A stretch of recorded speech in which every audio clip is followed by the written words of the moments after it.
sing penting Bendawa kang marak mangarsa saning Kanjeng Rama Dwaji. Wonten Bendawa ya. Buta mau jenenge Gredaksa. Kongkonane Prabu Jati Kusuma. Kuwi gatine Gredaksa bakal ngupadi marang Paman Janaka rune kanggo tumbal tumrap negaraning Gredaksa kang iki lagi nandhang kok. Olat marang Siwa Kapi ya Siwana kan lalu Paman Setyaki. Jangkah marang Buta kang ngono. Kok pati Udawa. Sira-sira manten tak kongkon perintah kabeh Wadyabala. Sikap begaman sak cukupe kanggo ngrenggulangi musuh lan. Kata nama surah saking dawuh nggih aku kulantur ade.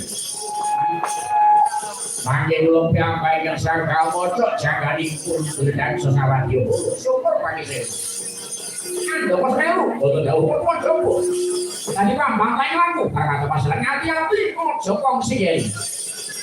Nanti sastra dimen saya padha bergas langune wis wae lupa mantel anggur mini nanti. Yen sing bisa gumuruh saking raja Nduraka.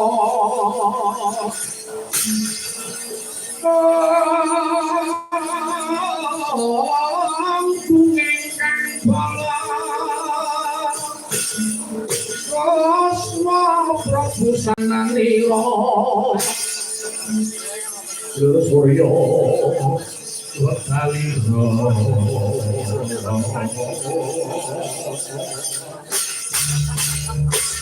Sabaing Dwalaniki Arasa madangi jagat Mungo maneng sang bocah ing Bapak bangsu nirana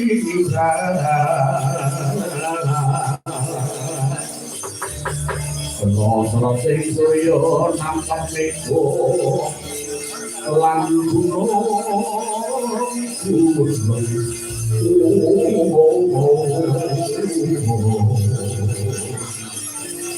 Sikro bicara dia Nduraka kali tinggal gobyek nyandrani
Thank you.